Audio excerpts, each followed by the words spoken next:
Hello, everyone. Welcome to part 4 of 9 of our Exploring Ethics webinar series. Thank you very much for being here. We're delighted that you've joined us. My name is Elite Hassan. I'm a graduate student in disaster and emergency management, and I organized this event alongside Professor David Etkin, Dr. Olivier Rubin, and Dr. Sandy Smith. Our collective aim is to ground the more abstract concept of disaster ethics into practical guidelines through presenting current research and facilitated discussion. As a reminder, our series takes place every Wednesday on the same link and generally at this time. So we look forward to seeing you here every Wednesday from April to June. Please note that you will be muted for the duration of the presentation, but we encourage you to use the chat function to ask questions and share your insights. We'll reflect on all your comments and questions during our Q&A session at the end, and we'll unmute you all during this time. Please also note that we will be recording. Recordings will be shared on our website for those who either missed or would like to rewatch our series. Please rest assured your videos will not appear in our recordings. Only our speakers' videos and their presentations will be in the recordings. Thank you all again for joining us. We'll now have Dr. Olivier Rubin introducing our speaker for today. Thanks, Elite. So it's my pleasure to introduce Matti Häyry. Matti is a professor of philosophy of management at Aalto University in School of Business in Helsinki, Finland. One of his main areas of specialization is bioethics, and that's why he's recently, of course, focused a lot on COVID-19. He's the author of multiple books and articles. He has a new book coming out this summer at Cambridge University Press called The Roles of Justice in Bioethics. And yeah, the very first line of the book might even raise a few eyebrows. It says that the role of justice in bioethics is to perpetuate capitalist hegemony. So Matti has pre-recorded his talk. I've already had the pleasure of listening to it. I'm sure you will find it as provocative and illuminating as I did. Matti will, of course, stick around to take questions, and Matti will introduce his talk. Matti, the floor is yours. My topic today is scarcity, justice, and health crisis leadership. There are two main types of scarcity, theoretically speaking. The first is a not enough for all situation, where the emphasis is on the words not enough. For instance, 4 people have only 3 oranges to share between them, although enough in some sense would require them all to have their own. Perhaps a whole orange would be needed to satisfy the daily vitamin take. Anyway, one solution to the problem would be to slice out a quarter of each orange and serve everyone 3 quarters. It may not be enough, strictly speaking, but it is equitable and everyone gets an equal portion of the scarce resource. The second type of scarcity is also a not enough for all situation, but this time the emphasis is on the words for all. The object of scarcity may be indivisible. In the context of healthcare, if there are only 3 life-saving machines and 4 people in need of them, one has to be left without. And this is where it gets interesting from the viewpoint of ethics and political morality. Choices have to be made. Not necessarily the kind of choices that are usually presented in bioethical literature, though. The first question is not who do we leave out, but why aren't there 4 life-saving machines to begin with? But there may be a perfectly reasonable answer to that, if not with 4 machines, then at least with 40 or 400 or 4,000, and then the tough choices will be necessary. At this point, considerations of justice enter the scene. Who indeed should be left without? And more importantly, why? Is there a reasoned, acceptable way of verbalizing this? Can we find a theory of justice that would support our choice? And is it a theory that we can live with? Is it a theory that we can expect others to accept? Now, if we are leaders in a situation like this, should we not only make sure that we know the ideological presuppositions of our decisions, but also make these presuppositions, the basis of our choice, known to those affected by it? My view is that we should, but it is a very demanding view. I will try to show why it is nonetheless correct. But now, let's move closer to the practical case we are dealing with. What more specifically are the types of scarcity that we have confronted during the COVID-19 pandemic so far? The first category is medical. Just alphabetically, there have been shortages of extracorporeal life support devices, hospital beds, intensive care unit beds, medical masks, nurses, oxygen therapy equipment, physicians' protective gloves, sanitizing products, testing equipment, ventilators, and many others. The second category lists citizens' concerns. Toilet paper, face masks, sanitizers, home tests, berry pickers, farm laborers, consumer goods, fuel, health, security, liberty, normalcy, and equality. Combining these partly, we get a staff and personnel grouping. On the medical side, no equipment items stand out particularly. On the citizens' side, toilet paper was an early surprise, and the delayed and partly indirect impact on consumer goods, and ultimately it seems fuel, was not initially expected either. On the medical side again, the personnel raises no questions. A shortage of nurses and doctors is a natural consequence of a health crisis. On the citizens' side, the situation has been more interesting, in a bad kind of way. Using the example of Finland, an allegedly self-sufficient agricultural agent, the pandemic has revealed intriguing arrangements. Contrary to popular belief and national self-image, tens of thousands of farm laborers are needed every summer in Finland to get the work in the fields done. And the living and working conditions offered to these guest laborers are more often than not suboptimal, approaching illegal.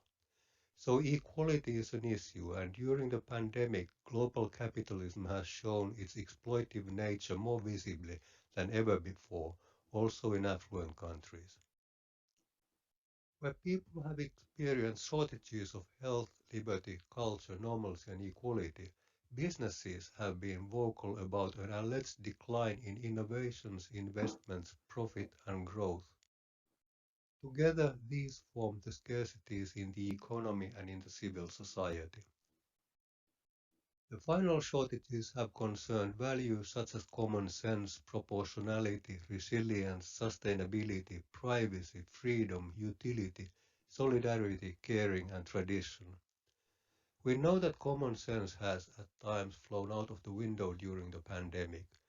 We have seen how the more responsible public authorities have struggled to find a proportional balance between different measures, and we know that the crisis has shown deficiencies in the resilience of modern societies. I will return to sustainability in a minute. In the meantime, privacy, freedom, utility, solidarity, caring, and tradition mark ideological niches that make up theories of justice. Taking a closer look at these shows how understanding them is crucial for public decision-making, and especially crisis leadership as ethics communication. The six ideological niches come in opposing pairs. The first is privacy solidarity. Some people, including philosophers, are convinced that justice is served when property, especially the means of production, are in private control. This conviction is usually accompanied by the idea that individuals are responsible for their own fates. We get what we deserve based on our industriousness and efforts, and what we achieve is then ours to make use of in any manner we please. Perhaps I want to give some of my possessions to charity, but this should be entirely voluntary. They are, after all, my possessions to dispense as I wish. The opposite to this is solidarity. Other people, including philosophers, are convinced that property, and especially the means of production, should be in some kind of public control. They usually also think that individuals should not be held entirely responsible for their fortunes. People should not throw opportunities away, but it is our shared duty to make sure that everyone has those opportunities in the first place. All for one, one for all, so to speak. The second pair of political moralities is formed by freedom and care. Freedom is seen as essential to justice by most liberal theories, including the privacy view. Here I mean a slightly more specific version. The defenders of privacy usually confine their requirements to what some call negative liberty, that is, freedom from the active interference of other people. By the novel category I mean a defense of both freedom from and freedom to. The latter may include the promotion of people's opportunities or capacities to reach things that they value in their lives. This kind of thinking standardly assumes that moral and political values and norms are, or they should be, the same for all, in other words, universal. The opposite view holds that values and norms are positional. They depend on the place of the agent in the network of human relations. The virtues people are supposed to have in one role are not the same as the virtues they are expected to display in others. Similarly, what people are often defines what they are owed by others. The third set of opposing political moralities is defined by belief in either tradition or utility. Tradition here means the practices, social arrangements, and ways of doing things that have emerged organically and historically among smaller or wider populations. Reliance on tradition is closer to the privacy view than to the solidarity view. Time-honored kinships are respected and group cohesion is valued, but these are limited to us, one's own collective. The view is positional like the care stance, but with a leaning to a more conservative direction. Care ethics as a feminist approach typically finds special relationships between carers and dependents and identities in newly found intersectional vulnerabilities. Those who believe in tradition are more likely to emphasize old habits and customs. The opposite to this is a commitment to utility, or to the definition of good as something that can be measured, compared, and calculated.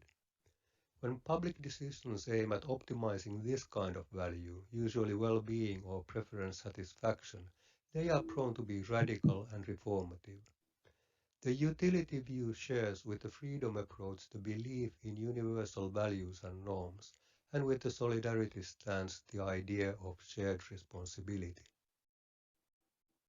The theories based on tradition and care can be further set apart from the approaches leaning on freedom and utility by comparing some of their central background assumptions.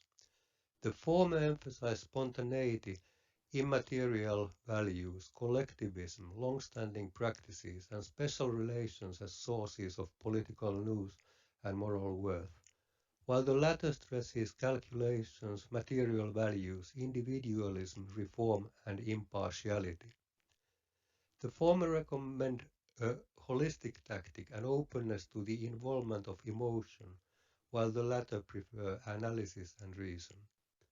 The former establish agency and personhood on intersectional group membership and identity, while the latter find similar foundations in cosmopolitanism and individuality. The privacy and solidarity views are divided in these respects, insofar as they take such considerations into account at all. All these takes on justice have been clearly identifiable during the COVID-19 pandemic. The privacy view defends multinational pharmaceutical companies and supports the principle that their patent rights are inalienable even in exceptional circumstances like global health crises.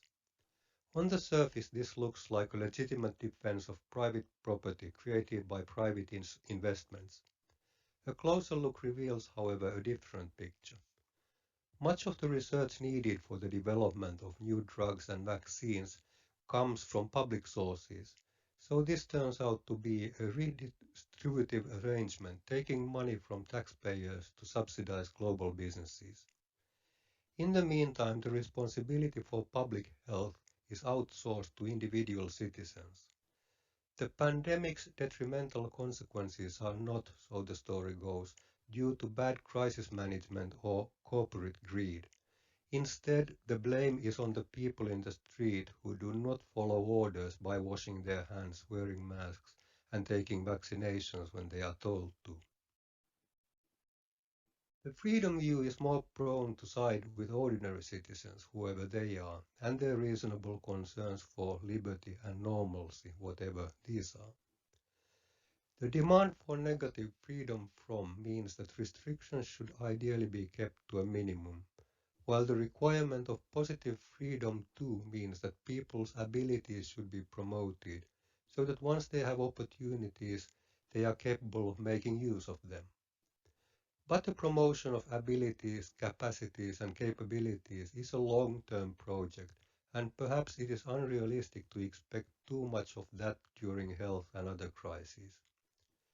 Sweden, with its exceptionally permissive corona policy, has provided an example of this kind of thinking during the COVID-19 pandemic, with an emphasis on freedom from, but more on that in a moment. The solidarity view offers a diametrically opposed alternative to privacy thinking. It calls for international aid for less affluent regions, including vaccinations in third world countries. Despite early rhetoric to the contrary, the global north has responded poorly to this call, both in prudential and in moral terms.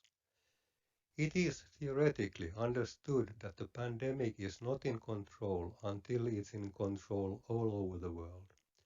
In practice, however, dumping unwanted and leftover vaccines to developing countries has been the best that Europe and North America have managed. This does not show great acumen, and it is morally deplorable. In the meantime, acting from clearly propagandist motives, totalitarian governments provided medical know-how to other countries during the first few months of the crisis. Otherwise, solidarity has been limited to clapping hands to our brave nurses and doctors in the streets. The care view extends the concern for the vulnerable to oppressed groups everywhere, women, minorities, the disabled, and so on. Where the universalism of the freedom approach demands fair opportunities to atomistic self-standing individuals, care ethics points out the collective and intersectional nature of our agency and identity. Group membership, rather than empty individuality, should be the basis of our recognition as human beings. And going further than that, recognition can also be extended to non-human animals and the natural environment. Their vulnerabilities to human activity are obvious, and they can, figuratively speaking, strike back, although this is not the core message of care ethics. Examples include the probable animal-human genesis of the current pandemic and, of course, climate change. Be that as it may, the human concerns raised are a reminder of the shortcomings of some of the other tactics, notably a Swedish-type advocacy of freedom for the young and healthy. That success came with the price of formidable loss of life among the elderly and the frail. The utility view has, in one form or another, figured in the pandemic policies of almost all liberal democracies in the West and the global North. Especially in the beginning, this came in the form of short-term health utilitarianism, often with a side constraint of precaution. The pandemic was first contained with restrictions and advice, and then controlled by testing, tracking and isolating people who had been exposed to SARS-2. Some countries have also attempted to suppress the spread of contagions in their own jurisdiction, but this tactic has proven to be less and less feasible with the emergence of new variants of the virus. The precautionary approach was evident in endeavors to protect the vulnerable, that is, the elderly and those with a heightened risk of death and serious illness. In time, however, other utilitarian considerations came to the fore. The restrictions were seen to pose a threat to longer-term public health, to the economy, and to the normal conduct of life. The traditional view automatically opposes any utilitarian policies simply because they are based on calculations and fail to respect local ways as intrinsic sources of value. Some mainstream interpretations of the view seek compromises with the freedom and utility approaches, but conservative versions of communitarianism can also support less amenable tactics. These have included demonstrations and social media campaigns promoting denialism, there is no actual pandemic, and conspiracy theories. Elites are trying to poison us with vaccinations. In some public protests, traditionalists have temporarily joined forces with the care people who see restrictions and vaccinations as a threat to some vulnerable groups. The alliance is strained, but it is theoretically a more than feasible partnership between two positional worldviews. None of these views is particularly difficult to communicate to citizens. The positive messages are clear. Public decision makers rooting for the privacy view can say, we are securing the free operation of businesses. Freedom advocates can say, we are protecting the freedom of our citizens. Utility people can say, we are safeguarding public health and well-being. Solidarity promoters can say, we are emphasizing the need for global considerations. Care ethicists can say, we are caring for the vulnerable in our society. And traditionalists can say, we are defending ordinary folks against elites. This way, representatives of all six views have a positive message, convincing to their own supporters, but not completely unacceptable to others either. How about the negative side of the message, though? If the requirement is transparency and openness, in the sense the truth, the whole truth, and nothing but the truth, then these public decision makers should make the unpalatable dimension known as well. The privacy advocate should then add, and we are making the precariat and the otherwise vulnerable pay for it if necessary. The champions of freedom should say approximately the same thing. The vulnerable are the ones paying for the liberty of the young and the healthy. For the utility people, it is the opposite. They should own up that they will restrict the citizens' freedom, and sometimes quite severely, to reach their health and well-being aims. For solidarity, the other side of the coin is that to make a difference, affluent countries and regions should be prepared for a substantial redistribution of wealth. Care ethicists want more attention for the vulnerable, but on grounds that are hostile to the universalist vocabulary of liberty, utility, and rights. And the defense of local communities comes with the cost of ignoring the more general common good, both nationally and globally. These are all bitter pills to swallow, and this is why public decision makers tend not to include them in their communications. But should they? And if yes, why? This is where the idea of health crisis leadership as ethics communication comes in. Its starting point is an Immanuel Kant-influenced imperative. Always make your spontaneous health crisis leadership decisions based on causes that you can and will make known to all those affected by the decisions. The formulation has certain hidden depths that are worth mentioning. But first a disclaimer. The imperative cannot be applied to all public decision-making. Being open and honest is probably plausible in the cases of COVID-19 and the climate change. But if a foreign government infests us with a deadly virus, it would be wise to hide some things for tactical reasons. Anyway, there is more to the formula. Let's take a look at the wording detail by detail. We use the expression based on causes. This may raise some eyebrows. In ethics, it is more customary to talk about reasons. Why should we be interested in the causal chain that leads to our decision? Isn't it more important to know the reasons, the justifications? Well, yes and no.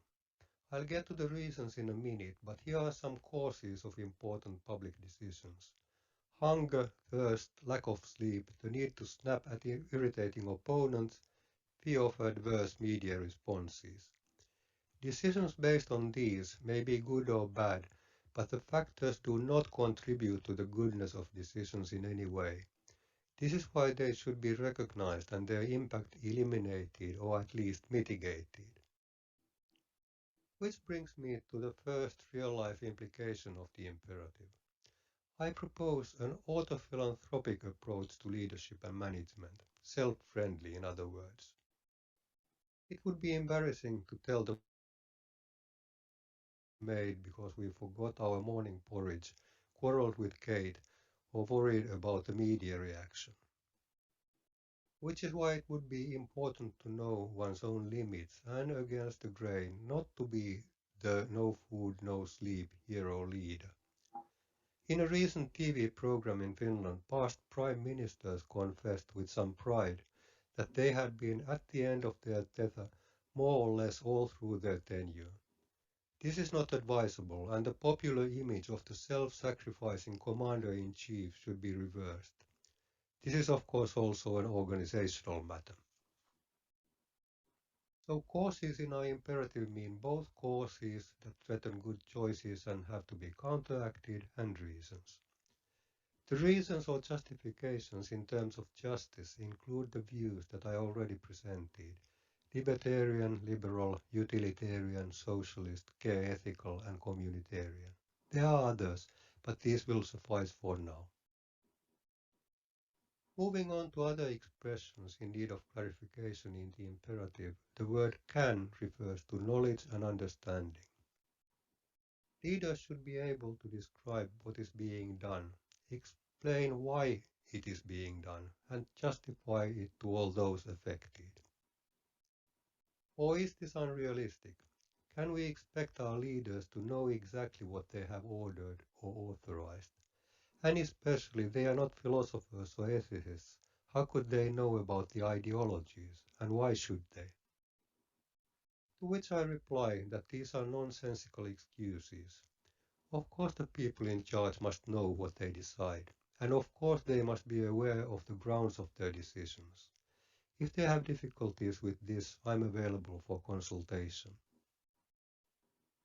The word will in the imperative means wanting and daring. A nice point of comparison could be the traditional rule: at work, do only things that you can tell your children about when you get home. To illustrate, here is a parent who is clearly in trouble. I make mice blind too, and before the sentence is finished, the horrified offspring has interrupted. What? You make mice blind? You monster! The parent could of course try to complete the sentence, but the likely response is that no excuse will be enough. Unless the point is to save Earth from an immediate and fatal collision with an asteroid, explanations and justifications remain ineffective. You may not complete your sentence. This raises two interesting questions. First, parents must continue in their mouse-blinding jobs despite their children's objections. If this is justified, could the same justification be available to public decision makers in health crisis leadership? And secondly, it is sometimes just a fact of life that even good decisions have bad side effects. Is there a way to explain and justify this systematically? Parents can override their children's objections on paternalistic grounds. They are adults and they know what is good for the child and for the family as a functioning unit. The adults need to have jobs to earn a living, and it's up to them to judge what kind of work they do. It is all for the children's best interest. They are not hurt and they have no say in the matter. If they could understand the situation in its entirety, they would join the family's general will and accept parental decisions. These justifications may or may not stand scrutiny in family situations, but to see how they fare in the context of the COVID-19 pandemic, let's remind ourselves what we are talking about. As an example, to observe our imperative of openness or truth-telling, public authorities in many countries should come out of their fortresses and say, our aim is to protect the freedom of the young and healthy at the expense of the old and frail. The appeals to paternalism, the common good, and the general will suggest that dispensing the information is unnecessary. Citizens, like children in the most blinding example, fail to see the wider ramifications and are prone to object. For the smooth management of the crisis, it is better to leave them uninformed. Rough times call for tough measures, and it is the job of public authorities to administer them. This is a questionable stance. Out of solidarity, even young and healthy people may not want to sacrifice the old and frail. In this case, the decision is not unproblematically in their interest, as the paternalistic justification would have it. The concept of the common good in its turn can be criticized for unduly emphasizing the aggregate well-being of the majority. Special needs can all too easily be ignored in such a lump definition of value. And liberal democracies do stand by the principles of transparency and openness, at least ideally.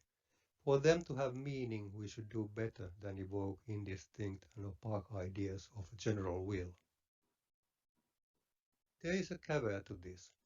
In exceptional and immediately threatening circumstances, it is sometimes, at least temporarily, best that public decision makers act firmly without thinking too much about ethics communication.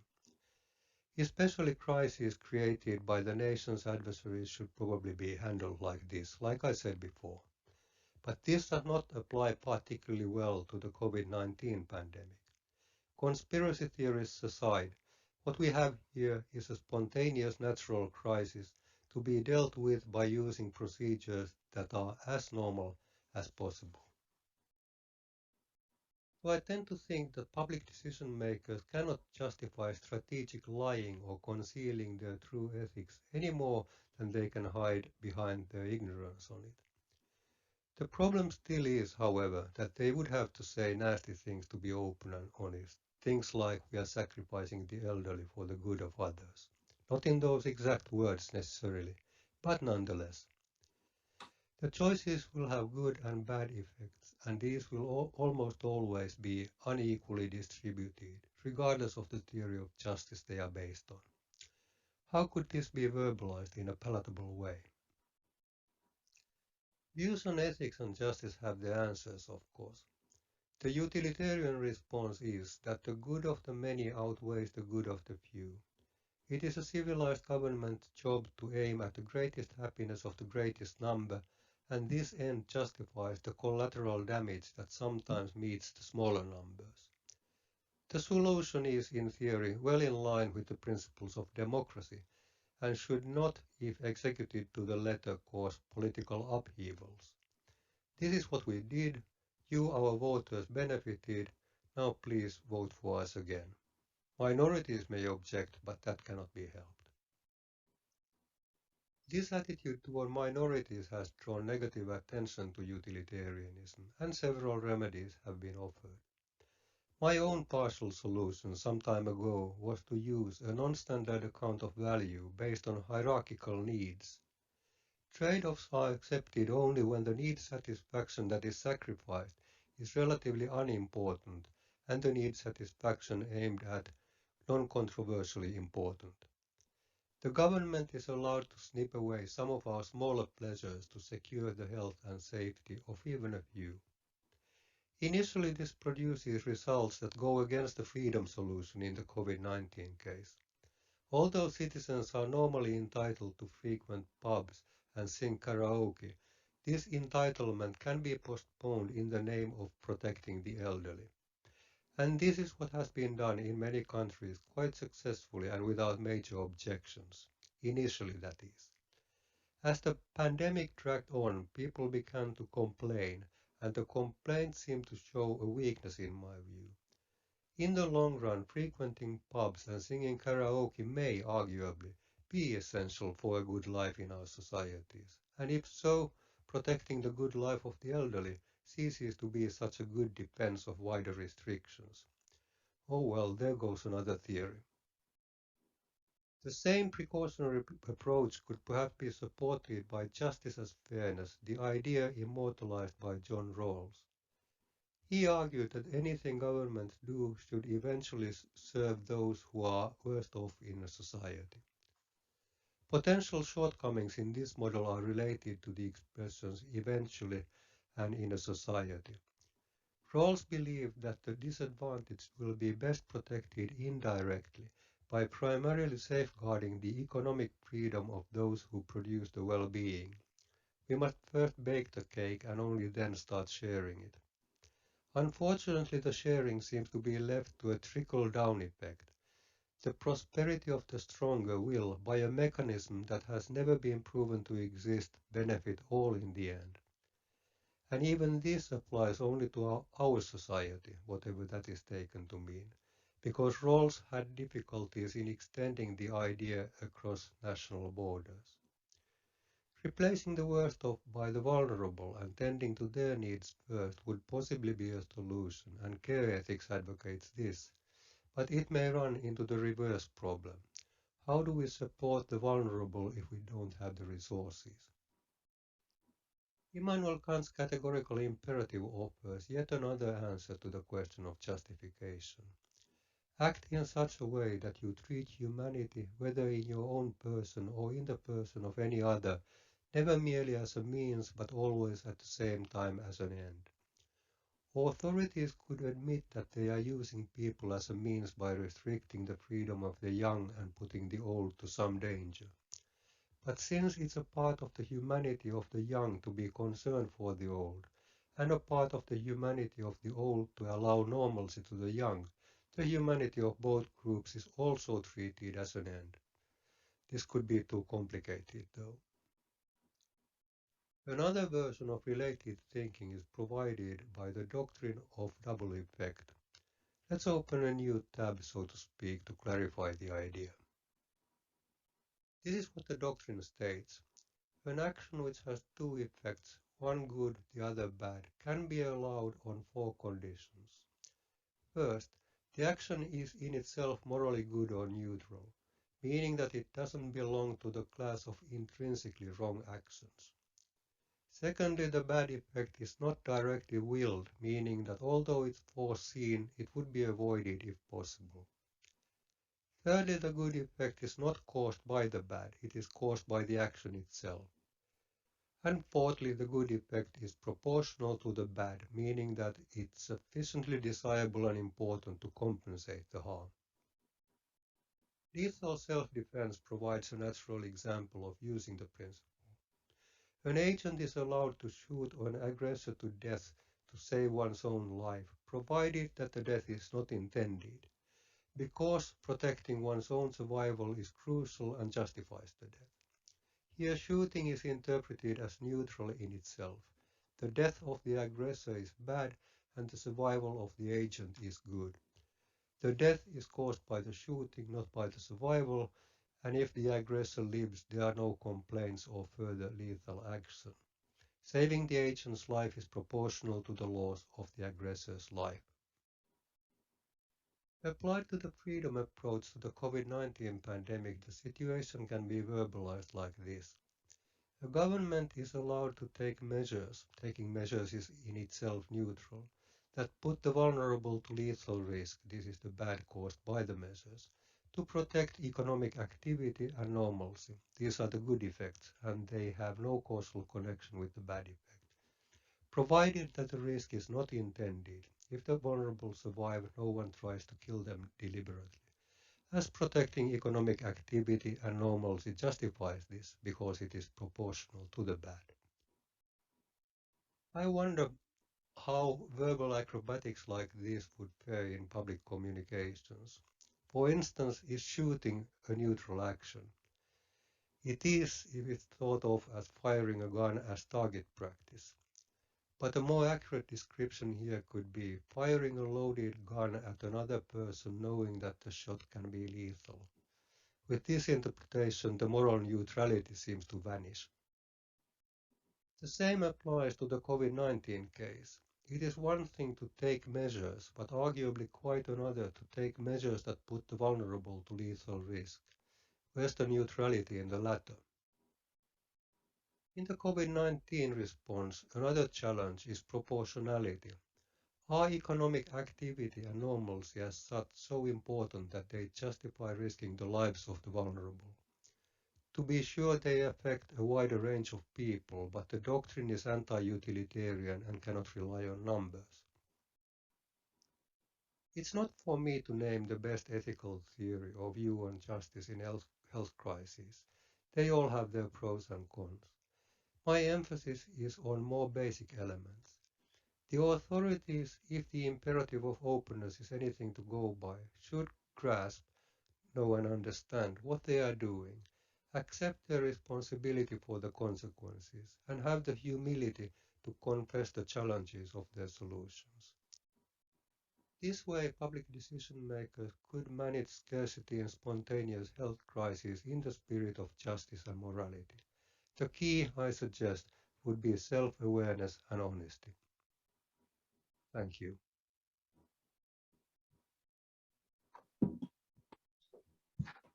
Thanks.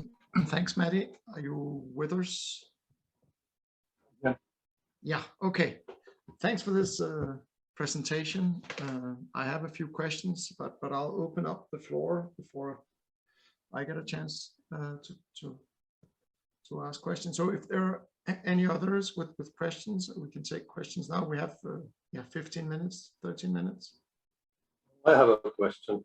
Why is it so horribly serious? I mean, in Finnish, this same presentation has jokes and it flows. That was horribly serious. That was just serious. I don't understand what happened in there. So, no, but there were some jokes in there, I think. Okay. If there are no questions, you can either, okay, here's one in the chat. Wow, that's a long one.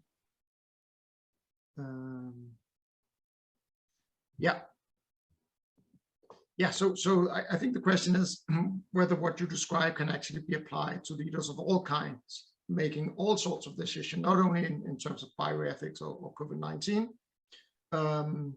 Have you put the following quote to the test in your own and others' leadership? What were the results? Always make your spontaneous health crisis leadership decisions based on causes that you, I mean, the quote you had in one of the slides. So I guess it's not only pertaining to bioethics, and is it a rule that you can live by in your own leadership decisions, not only like as a sort of politicians, but also in everyday life? It's a really good question. Thank you. I have applied it to my own leadership or whatever, management or facilitation jobs, and it's the key effect varies, of course. I mean, go and tell people that I am now doing this for utilitarian reasons with a mix of the precautionary principle and some ethics thrown into it for the protection of the vulnerable, and there'll be a Yeah, exactly. So you don't want to do that. But then again, working at the university, of course, you do know that, and you can do it. I think that I have to think about that more really, because this is a what's the fine word in methodology? Bottom up, is that the word? When grounded theory, yes, grounded theory. This is I was looking 2 years ago. I was looking at the beginnings of the pandemic, and I started following what our glorious leaders were doing about it, and the understanding that developed in me and for me was that the countries, for instance Finland, who for a couple of months were as open as possible, that they were also health utilitarian at that point, but they were open about their health utilitarianism, and that rang a bell in the people in the beginning.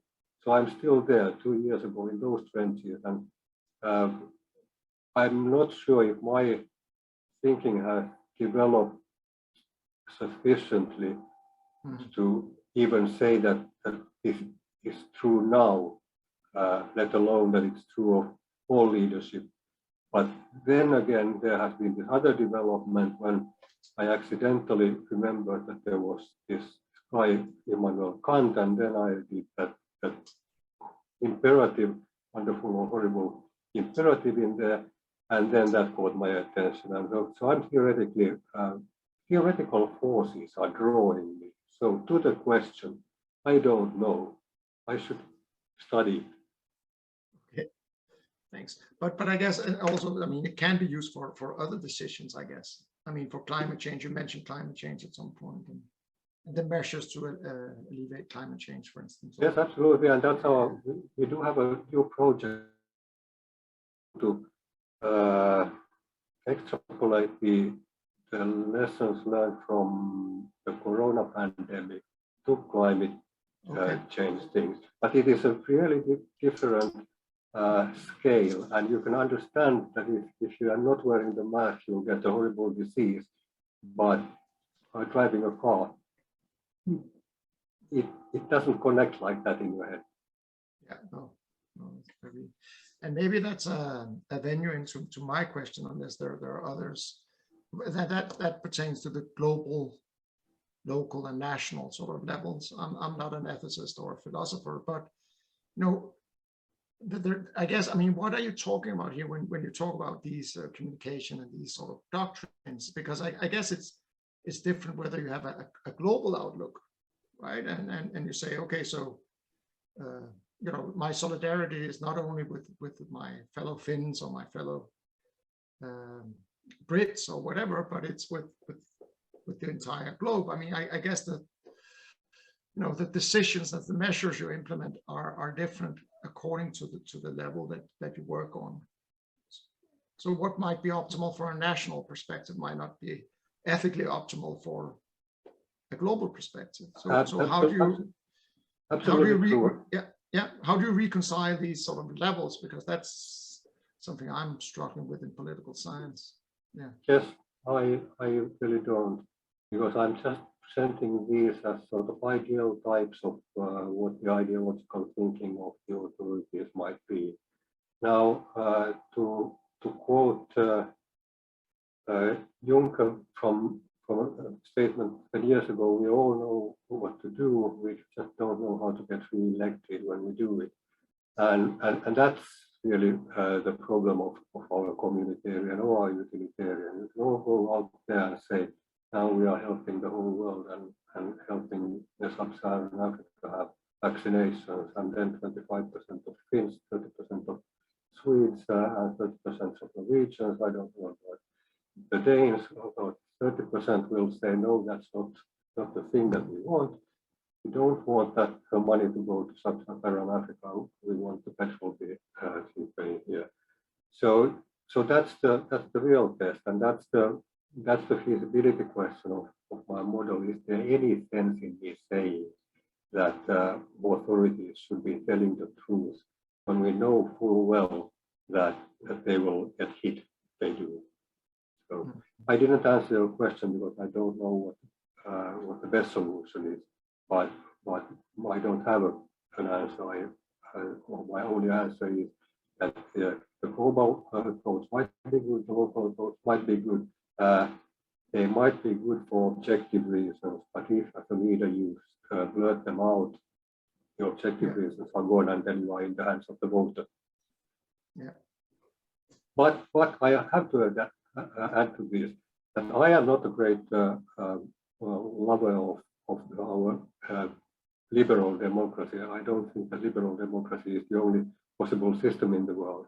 So this is, and thank you for your question, because now I remember that this is actually a very long and drawn out reductio ad absurdum of liberal democracy as an ideal. If you believe in liberal democracy, then you should believe in this Kantian imperative that Matti has just spelled out. Then you should be telling the truth to your voters at all times. That's impossible. So liberal democracy is impossible. Quod erat demonstratum. Any other questions from the floor? I have one more. I mean, so Matti, you talked about sort of the measures. So, but again, I'm not an ethicist, but the way I see it, so that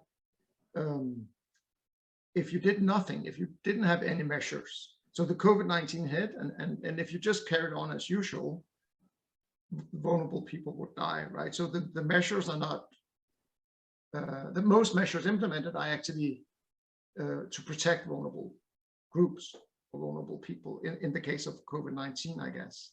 So it's not really like whether the measures are creating vulnerability, but you know, for a large part it is, you know, business as usual is not an option anymore because of COVID, or might not be, precautionary principle on that. So the measures are to protect vulnerable people, right? And that's the way I saw the, at least the initial sort of lockdowns and all that.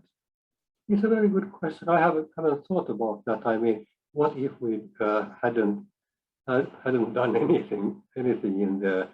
Then the pandemic would have been worse. Many more people would have died. Would it be over by now? We don't know. I guess I'm jumping into the wagon when it's already moving. So when the governments are already saying we should now, I was woken up when the province where I live, Uusimaa province in Finland, was isolated from the rest of the country to protect the rest of the country from the pandemic. So they thought at that point. And I was woken up to the situation then. So I stepped into a situation where they already had measures. So good question, and I'll have to think about that for the next pandemic, I mean. Hopefully it'll be a while. There's a question, a final question in the chat, and it's a wonderful presentation. And wondering if you can comment on the role of the scientists around COVID predictions, the spread severity, vulnerable populations, etc. How that fit into the ethical principles you described. Do scientists hold greater weight or greater voice of COVID evidence in the discussion around decision-making and management approaches? So are there more strict, I guess, sort of ethical principles to scientists that have a greater voice and more insights? In the beginning, almost all countries started a health utilitarian regime. So almost all countries, all Nordic countries at least, sort of had a health utilitarian regime. In Finland, the Institute of Public Health came out saying restrictions now, and the politicians just jumped into that and said yes, restrictions now. Then in Sweden, the health authorities said no restrictions, and the politicians said no restrictions. In Denmark and in Norway, there were different, let's do this, let's do that. Iceland tried to suppress the thing, and these were all scientist-driven things. Now, scientists, of course, have to have ethical principles, and they have a great responsibility in times like these. But scientists have met the challenge because scientists have sort of changed their message. They said in the beginning, let's suppress. When it became clear that we cannot suppress this thing, they said, let's not try that. They sometimes seem to be a little bit too much led by the politicians, because when the politicians realize that the people at the petrol queue are trying to shout too loud, then they are telling the public health authorities to say, let's give off the masks, and then they say that, and of course that shouldn't be happening, but well, it's an interplay between them. Yes, scientists should be responsible. Yes, they have carried that responsibility more or less impeccably. Okay, thanks a lot. There's no more time for questions. I think Elite has some final words before we thank Matti. And do you have some final words, Elite? Yes, just wanted to say thank you to everyone who joined us today.